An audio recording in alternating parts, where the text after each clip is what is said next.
D'accord. Mais il mobilise sa moto dans cela. Tu peux moto Angela pour la colakisa.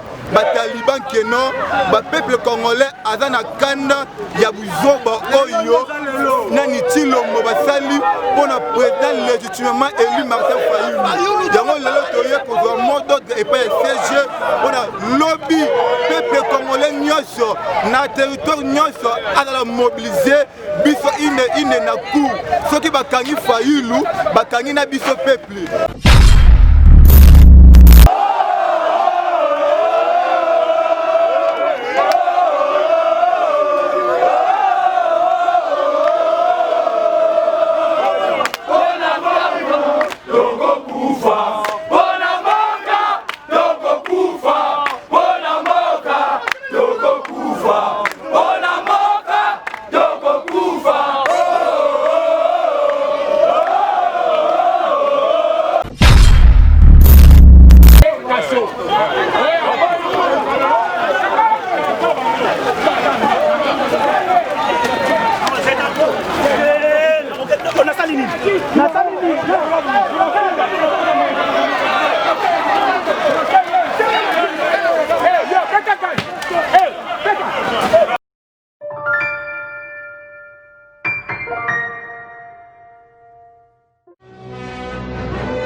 Ma référence est Tivina Embelao, ma référence est Tivina Embelao.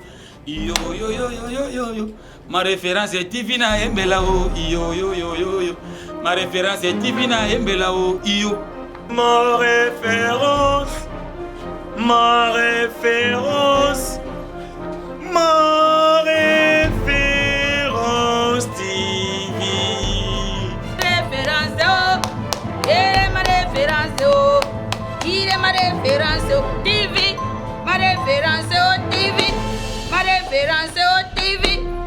Kenga malo fe kao ngoyao. Kenga malo fe kao ngali yanzana tambola samtare da we. Mbeti tapeli poto. Ma référence TV, ma référence TV, ma référence TV. Bana mere, bangwasi babangi na munu, bandeko na ngai bankana. S'abonner massivement wapi. Bokota na YouTube wana obeta kaka ma référence TV. Tala zwali sapi na oyo kaka li sapi oyo mosusu te. Esika omoni bakomi s'abonner li sapi oyo kaka dobika bongo yo komi mbala moko abonné. Esili bongo te tala ngonga wana ya mokelekete. Ezali na mopanzi ya loboko na yo ya mobali. Kaka lisapi oyo dobika na ngonga wana. Dobika yango elakisi nini? Notification ya gag ya émission ya télé-réalité ya ba filme ekobanda koyela yo lokola litabisi. Ma référence TV, chaîne ya kitoko, ba théâtre ya kitoko, ba film ya kitoko, ba émission ya kitoko, ba télé-réalité ya kitoko. Ma référence TV, référence à ba mokili nyonso sika ba kutala ba théâtre. Ma référence TV, référence à ba gang. Ma référence TV, te okata bango lomponje. Ma référence TV, te esimi bango masasamba. Ma référence TV, ekangi masolo. Te ma référence TV, na invité. Quand tu sois des informations, nyoso, bagage, nyoso, ba théâtre, nyoso, ba film mobimba na yo, ba émission ya paquet na ma référence TV. Bissotou, c'est Islatan Boloké, identité l'animateur de King. Bissotou, tous s'abonner à ma référence TV. Ma référence TV là où il y a tout dedans en fait. L'émission il y a bien, il y a musique, il y a émission il y a bien. Nous surtout les arabes malamu, c'est Boloké Loketo, l'animateur de King. Biso tout s'abonner, Nzambe za malamu. En référence TV, Zlatan Boloké.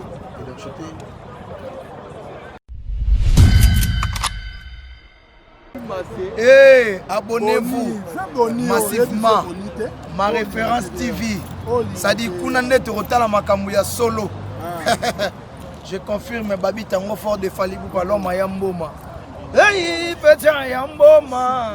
Allez, Petia. Togolia Togomela. Petia Yambome. Allez, Petia. Ah, Falidi Kapa. Lela Petia.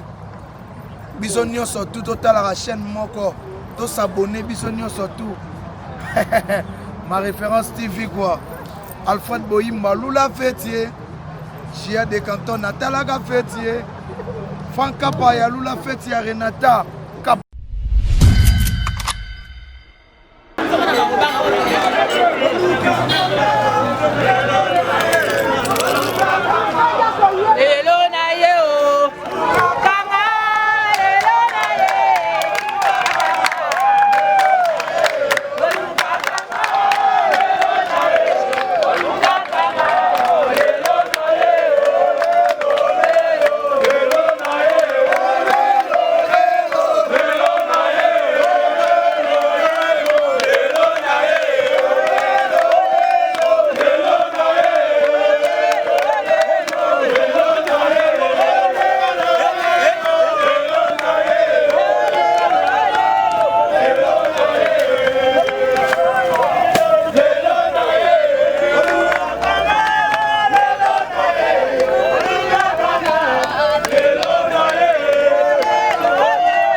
Lelo bisonné ba congolais toyé pour le président Martin Fayulu bisonné ba congolais. Ah ça te mon babeta ba na 10e kuna ba lobaka le côté. Lelo bisonné ba congolais toyé. Ba to akufa la beni butembo bo lobate. Ah oya kotouche Fayulu ayebaki atouche mboka Congo yo mokeba tozokebisa yo na ingratitude wana ozala nango outi na peperde ingra oye na kashe ingra okepa kamere ingratitude lelo Fayulu asunga yo abimisi yo na prison apesi yo valeur lelo yo osala ingratitude mpo na bafondement mpo oza soife d'argent oyo bana okosela Fayulu makambo mpo keba na yo président Fayulu aza président honneur aza ya bavaleur au peuple congolais apesi Aza n'importe qui te. Aza la corrompu jamais. Fayulu la côte de Zombon à Moutoude pour Aza la corrompu.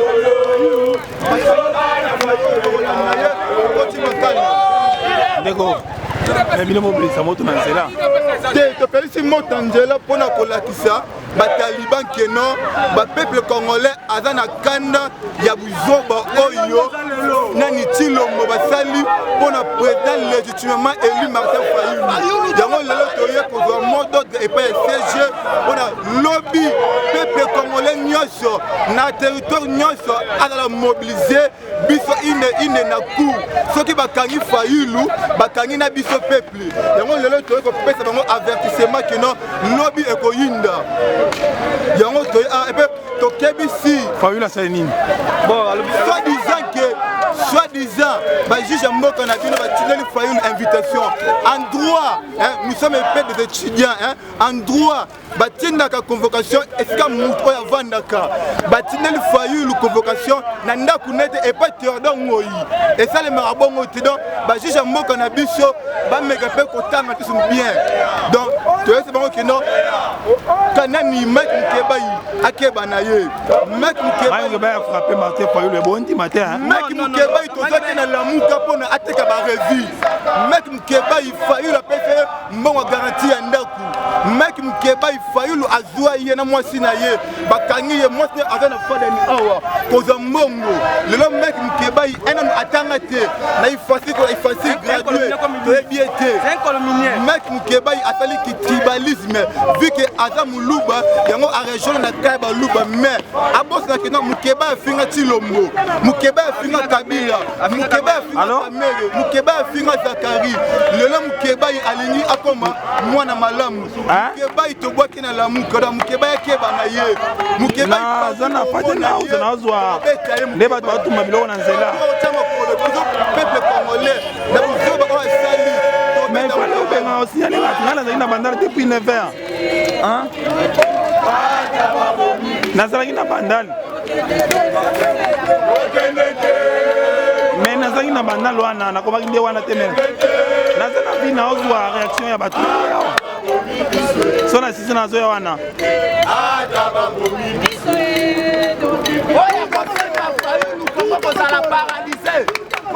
Okeba, disanga la kosala kiki te bosanga ni fayu bazala kite. Garde base na yo, ni preba ni garde base na yo.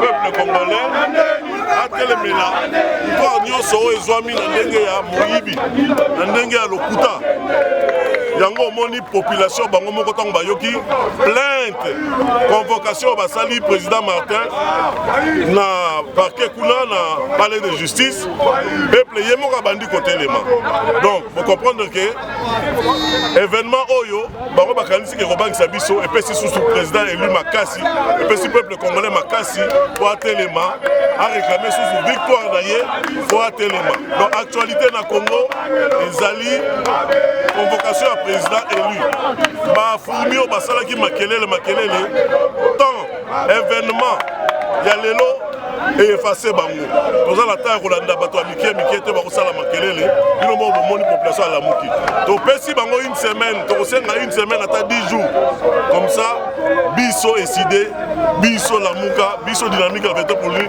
la vérité des urnes tokomobiliser la population bomba bakomona 4 millions de Congolais 4 millions de Congolais bako accompagner le président élu na torchon wana buzoba wana oyo bakomeli ye avec eside c'est encore possible.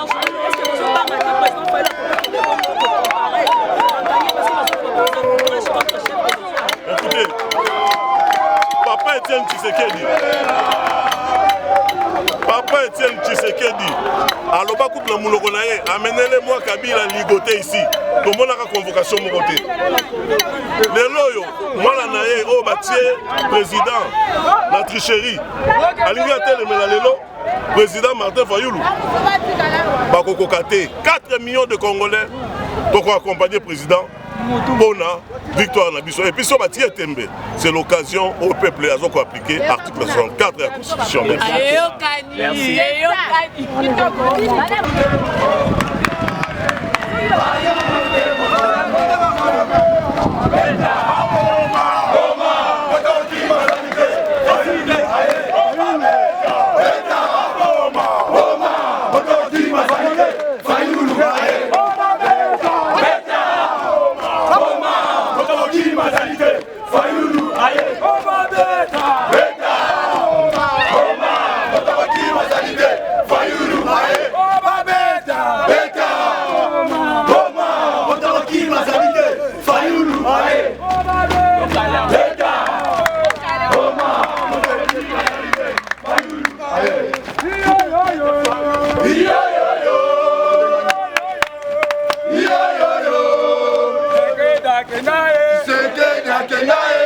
Lumumba kufae, Lumumba kufae, Lumumba kenae.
Jeter des pierres aux militants dans l'enceinte de la résidence de leur président, ça n'a pas de sens. Vous êtes intellectuel, je vous connais.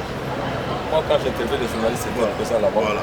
J'étais en train de négocier. Ils m'ont même invité, ils sont rentrés. C'est juste quand ils étaient à l'intérieur qu'ils ont commencé à projeter, à lancer des projectiles. Mon major, vous dites que vous êtes blessé ici. Regardez ça. Regarde la partie sensible, la tête, c'est la tête. La pierre aussi venue de la police. Regarde. Mais que la paix règne. Mais non, on est venu pour la paix, on est venu taper personne. Okay. On est venu juste rétablir la paix. Ça veut dire quand la police vient, c'est juste pour nous. Non pas pour maintenir la paix. Puisqu'ici on était venu pour le maintien de la paix. Donc déjà la paix était déjà perturbée. Donc quand il y a le rétablissement de la paix... Mais qu'en pensez-vous de l'interpellation du président? Non, moi je ne suis pas un politicien, ça ne me concerne pas, ni de près ni de loin. L'interpellation du président Fayoulou, le président Martin Fayoulou a un plan merveilleux. C'est pas pour moi. La police, l'armée et les services de renseignement. Moi je ne rentre pas dans ce terrain-là. Je ne rentre pas dans ce terrain-là glissant. Moi je suis venu pour le rétablissement de l'ordre public. Aussi longtemps que l'ordre public est entaché de certaines irrégularités, nous en tant que police, nous devons rétablir l'ordre. Et voilà. Ne me pose pas les histoires des présidents. L'armée, la police, en tant que gardien de la République aussi. Je sais que nous avons un seul président qui est élu. Le problème de ça, c'est Martin Fayoulou. Le président élu Martin Fayoulou m'a dit échafouré et Salimi, corps à corps et Salimi, entre police, là membre il y a SID, engagement pour la citoyenneté et le développement parti cher, il y a président Martin Fayoulou. Major, Aza Major, il y a Kimia. Major, Aza Moutoya Mayele. Bisope ba responsable et SID, tout ça batu civisme, batu Kimia. Mais dans la manifestation, nous sommes échafaudés et ratés. Bandeko bayi ko protéger président la bango ba convoqué na palais de justice. Omoni na kanda wana na émotion wana yango bomoni batelemi bango balobi mokolo wana il faut 4 millions de Congolais ba accompagner. Police ezoki bomoni mon major Amayele azoki mais toujours que nous na ndenga kimia. Batu na biso pe mibale baza ko kangama baza kuna mais toza ko sololana négocier na major na général ba libérer bango parce que balobi état de droit balobaki Congolais a le droit à manifestation mais il y a des ordres été na kimia en tant que responsable il y a jeunesse il y a décidé na sololi déjà na major toza en contact na général ba combattant baza bloqué na Faden House résidence à président bakobima moko kasi biso tokotika président te ti mokolo ko se présenter ba congolais nyonso nyonso se retrouver que a voter ka président na ye oyo bayiba ki voix na ye on se retrouver biso nyonso mokolo wana président akokangama te et puis ils ont le droit na biso peuple major Amayele azoyoka ils ont le droit biso peuple ce qui est loyo, la libanda la constitution te. Mais mon colo oyo, ba meka koti à Martin Nakati, donc appliquer article 64 de la constitution. Mais président Bomona qui est à l'aise. Non, président Aza très posé, Aza très à l'aise. Bomona qui est à continuer l'activité normale. Aza une audience. L'ambassadeur Yamboka Mouna Rolobate, Abimaki, Nandenga Zongine Kimia, Nandenga Bimi Lissoussou. Le président continue ses activités calmement posées. Boyebi Aza Moutatere à Monagnoso. Président Martin Fayoulou Aza, le seul politicien à l'époque, quand Azala qui est en opposition, Aza projectile la police dans la moto. Donc Makambo Eza Makambo Mike pour la jamais. Non, on surveille le président élu. Ce qu'on surveille le président élu, c'est que la population est aux oiseaux et qui est là. Le peuple ndé mokonzi président a libre à sa activité et ba représentant na ye ba solo là na bato ba convoquer poto lukato ça la rapport ya mukolo oyo wana pe l'état ya rapport wana biso ba leader d'opinion to mobiliser population pour la accompagner. Monsieur Serge Ouello, il n'y a pas que les Lingala, il y a des journalistes de différentes chaînes et que le message que vous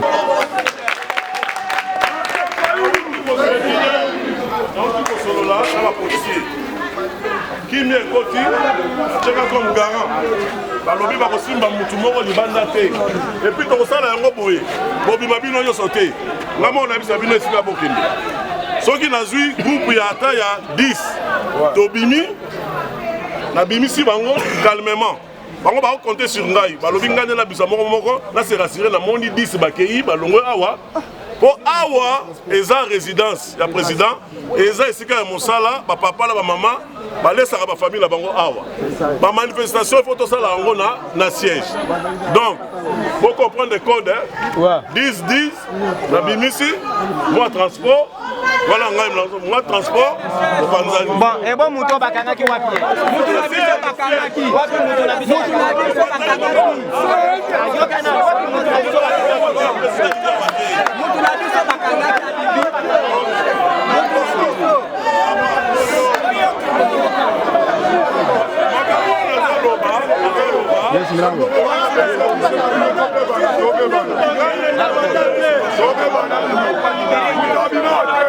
Honorable, soyez désigné ensuite à présenter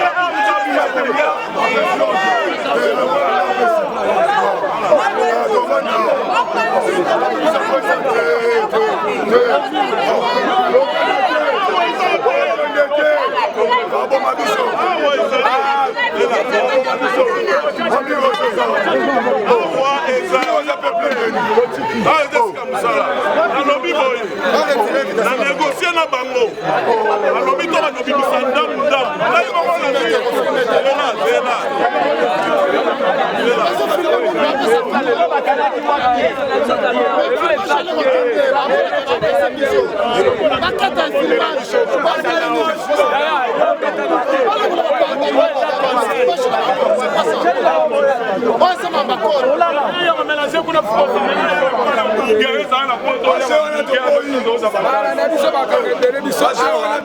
bana ndako toboyi toyebi ete batindaki invitation ya président na adresse ya Faden House lokola balukaki ete kitana ya mboka Kongo ekita na Faden House bali komona mpe lobi mercredi 62% oyo bavotaki tata mokonzi ekole président eli légitimement au peuple congolais Martin Fayulu Madidi bali komona bango awa ngai oyo omoni oyo symbolique ozali komona oyo awa soki napesi yo oyo babengi mokolo bapetaki tata mokonzi ekolo le président eli légitimement au peuple congolais Martin Fayulu Madidi masasi na motu oyo alaki kobunda etumba mpo na état de droit na papa Etienne Tshisekedi wa Mulumba ndeko tobandaki kokombatre kwa moyini na biso Joseph Kabila Kabange lelo akomi camarade intime ya Mese Chilombo Chilombo ayaki na pouvoir na ye na démission première mission alaki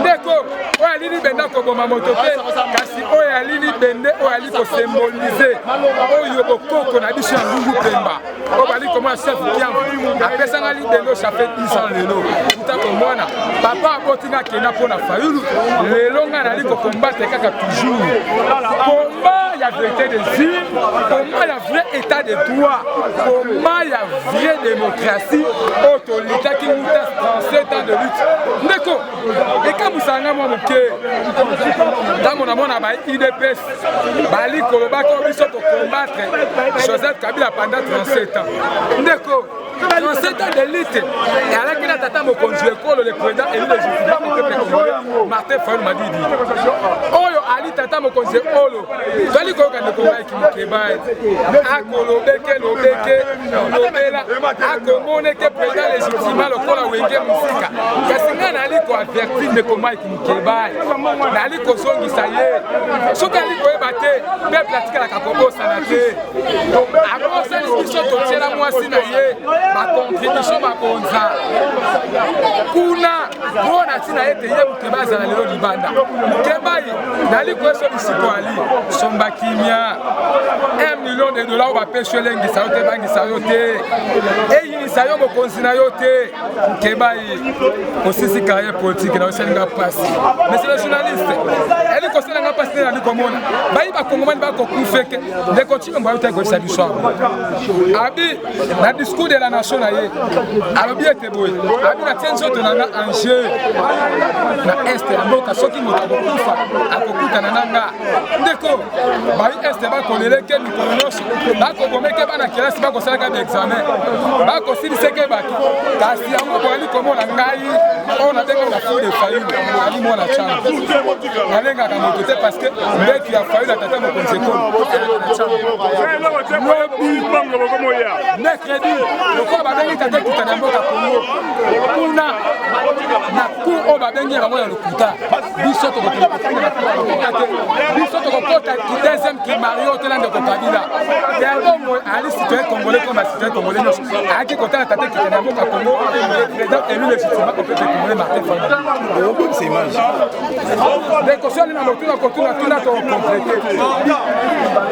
ndeko ozoloba kaka boloba kaka borevendike nini Martin Fayulu nanu mpe akei devant bajuge te siko bino borevendike nini ndeko nali koloba yango na fiere nyonso ntango nali koloba na kosekeke ndeko yebi constitution yo yebi basusi ya mboka oyo te ntango oyo ali koyesa ngai keno tata bokonzi ekitani ya mboka Congo akei nano na mboka akei nano liboso ya basusi te ndeko président eli abima lokola prophète numéro 1 na mboka ekitani ya mboka Congo atalisaka biso bakongoma na biboye pouvoir nyonso oyo eya nzela ya peuple te sukasuka nango ezalaka yikiyiki yango wana lelo toali koyokaka yikiyiki na mboka ya Congo ekitani ya mboka Congo kasi biso toali koyoba revendication na biso ezali bango bazuzi to mpe bato bauti na mission ya Tshilombo to mpe Kabila bali kotindaka invitation mpona président na biso eli président Martin Fayulu Madini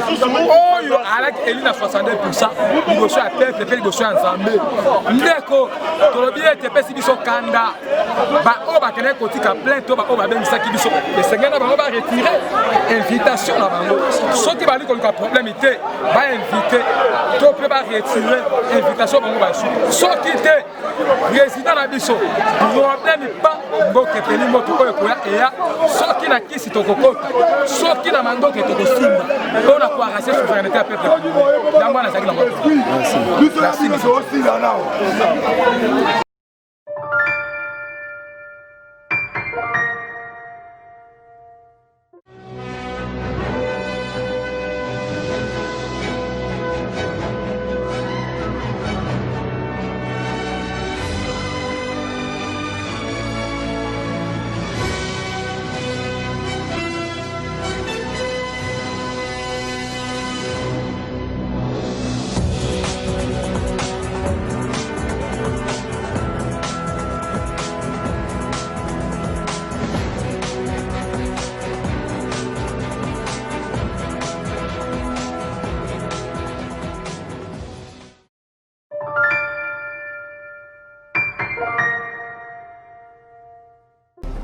Ma référence est Tivina Embelao, ma référence est Tivina Embelao.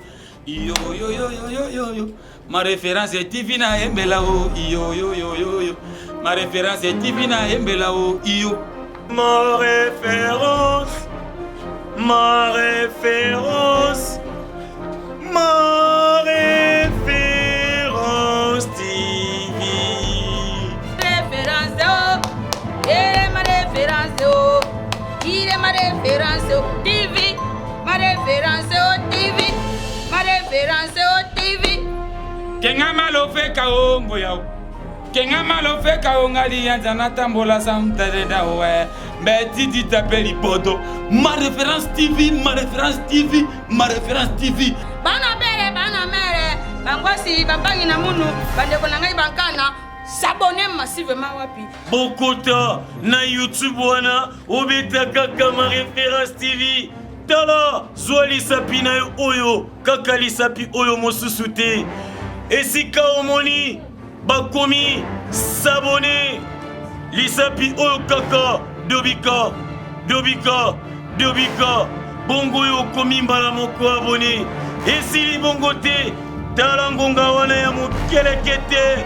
Ezali na mopanzi ya loboko na yo ya mobali kaka lisapi oyo dobika na ngonga wana dobika yango elakisi nini notification ya gag ya émission ya télé-réalité ya bafilme ekobanda koyela yo lokola litabisi.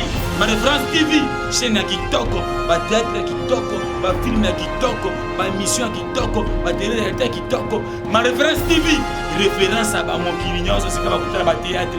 Ma référence TV, référence à bagal. Ma référence TV, te okata bango lomponje. Ma référence TV, te esimi bango masasapa. Ma référence TV, ekangi masolo. Te ma référence TV, na éviter. Quand tu sois des, quand tu sois des, tu mets information, bagage nyonso batéâtre nyonso bafilme mobimba na yo bémission ya pake na ma référence TV. Bisotou c'est Islatan Boloké, identité l'animateur de King. Bisotou, tous s'abonner à ma référence TV. Ma référence TV là où il y a tout dedans en fait. L'émission est bien, la musique, l'émission est bien. Nous surtout les arabes malam, c'est Boloké Loketo, l'animateur de King. Bisotou, tous s'abonner, Nzambe Zamalamu. Ma référence TV, Islatan Boloké, identité.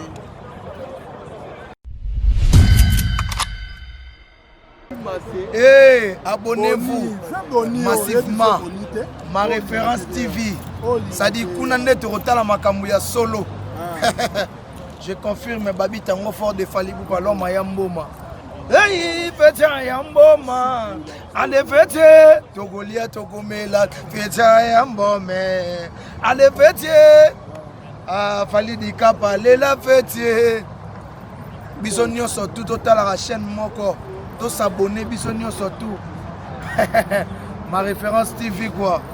Alfred Boyimba, Lula Fetier. Chia de Canton, Natalaga Fetier. Franck Kapaya, Lula Fetier, Renata.